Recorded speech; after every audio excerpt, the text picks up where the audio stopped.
Muy bien, Muy bien, vamos entonces a darle ya la última palabra aquí al compañero Sergio Beltecón, que también había levantado la mano. Entonces, adelante, compañero. Muchas gracias, compañera. Sí, yo quería hacer dos comentarios así breves. Me parece fue muy amplia tu exposición, Martín, acerca desde la etapa primitiva hasta la etapa actual, ¿verdad?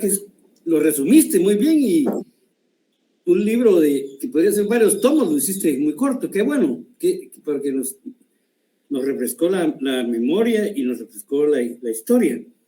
Quería plantear el asunto de que planteó un poco Carmen Reina también en cuanto a esas alianzas que se dan a veces en el seno de la burguesía. Por ejemplo, yo recuerdo la época de Lucas.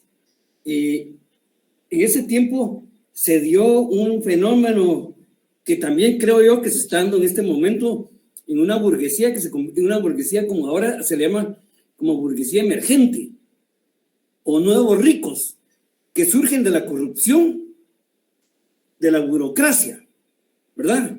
Por ejemplo, en ese tiempo los García Granados, ¿te acordás, verdad? Los García Granados, ¿quiénes otros? Bueno, eran unas familias allegadas a Lucas García, y que hicieron del gobierno de los militares y altos jefes militares corruptos, hicieron posible que surgiera una categoría de burguesía que le llamó el EGP propiamente. Me acuerdo yo que leí un subcomunicado luego del secuestro de un hijo de García Granados en la prensa, que decía, le denominó, que por primera vez lo leí, la burguesía burocrática, ¿verdad?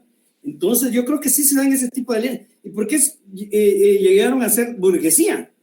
Porque no solo los burgueses originales pueden ser burgueses, pues, sino que también esta burguesía burocrática se dio a raíz de la corrupción, que llegaron a amasar grandes fortunas, unas grandes fortunas que se convirtieron en burguesía financiera. Fueron dueños de bancos, fueron dueños de financieras, fueron dueños de grandes fincas, de grandes fábricas, de grandes negocios. Entonces se convirtieron efectivamente en dueños del capital, lo que identifica a una burguesía. Pues entonces, y el EGP tuvo la novedad de denominarla burguesía burocrática. Actualmente, yo considero que los actuales, ese pacto de corruptos que se menciona, estos nuevos ricos, también vienen siendo una burguesía burocrática, solo que ahorita habría que adaptar un nuevo nombre que será denominado pacto de corruptos. Pero sí, de tanto dinero, de tanto capital que logran amasar en base a la corrupción y a sus actos criminales, que se convierten en burguesía burocrática, se convierten en una parte de la burguesía, y entonces se suman a la burguesía original. Por ejemplo, que en Guatemala, bueno, ¿me escuchan? ¿Me escuchan? Sí. ¿Me escuchan? Sí, escuchamos. Sí, escuchamos. La pantalla. Escuchamos. La pantalla de la computadora. Pero bueno, entonces... escuchamos muy claro. Entonces, lo que tenemos es de que sí, hay distintas partes. Por ejemplo, y otro punto que quería platicar así rapidito, comentar, es de la lucha de clases que mencionó Martín durante la época prehispánica, tanto en Guatemala como en México, con los aztecas, en fin. Yo sí creo, como él lo manifiesta, de que sí habían clases sociales y por lo tanto había una lucha de clases en esos tiempos. Creo que se ha venido como mitificando ese es nuestro pasado, que tiene grandes cuestiones como el adelanto en la propia agricultura, el adelanto en la astronomía, el adelanto en la matemática, el descubrimiento del cero, etcétera, etcétera. Pero que también se ha convertido en un mito eso de que era como el paraíso terrenal, pues, ¿verdad? Entonces, ya había avanzado la comunidad primitiva, ya no era comunidad primitiva, sino que ya era una comunidad sumamente compleja, estratificada en clases sociales. Uno como dice Miguel, los famosos más iguales, que eran los esclavos. Yo creo que era una sociedad que era esclavista.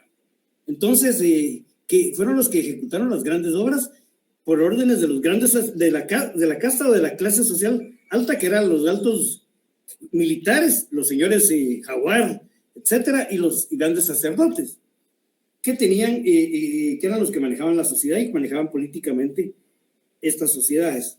Entonces yo creo que sí, hay que ir desmitificando esta situación y no creer que efectivamente en esos tiempos era una sociedad sin clases, era un paraíso, una utopía. Tenía sus defectos, tuvo sus grandes adelantos, tiene sus grandes cuestiones,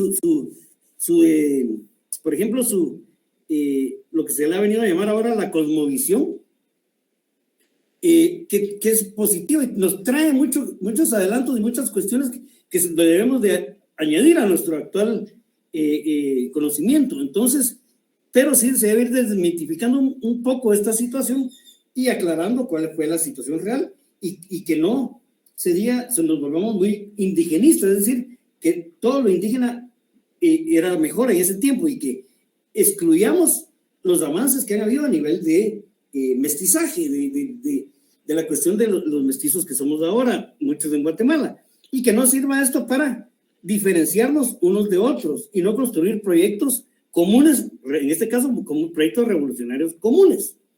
Entonces, esas dos cuestiones, ¿verdad? De que efectivamente la burguesía se puede nutrir, digamos, por decirlo así, de la corrupción, como en este tiempo que ya se vuelven burócratas millonarios y capitalistas, los corruptos, y luego también que en la lucha, que en los tiempos de prehispánicos sí también existían luchas de clase. Ejemplo, esas son las grandes luchas que habían entre los distintos grupos, como los cachiqueles y los quichés, etcétera, etcétera.